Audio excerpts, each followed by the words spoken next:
Hey guys, welcome back with me again in this channel. On today's tutorial, I'm going to show you how you can edit an Instagram story after posting it. So in here, I've already uploaded a story and I want to edit the story. So what you need to do is just click on the story that you want to edit.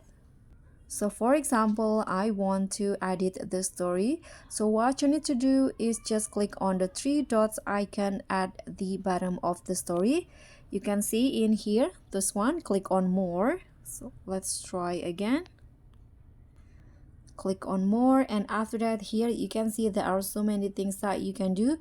You can add mentions. For example, you can if you forgot to add mention before when you create the story, you can add mentions in here. So after that you can just select the usernames that you want to share the story with. Now click on add, and in here when you click on the more or three dots icon again, you can also go to the story settings.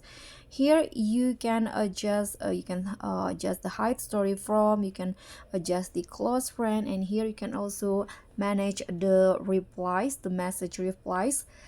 Choose who can reply to your story. So in this case I'm using the people I follow. And you can also enable to save the story to gallery just by clicking on the circle, and save the story to archive, and also the sharing. So that's pretty much all. Thank you so much for watching. Don't forget to like, comment, and subscribe. Also click on the thanks. Bye.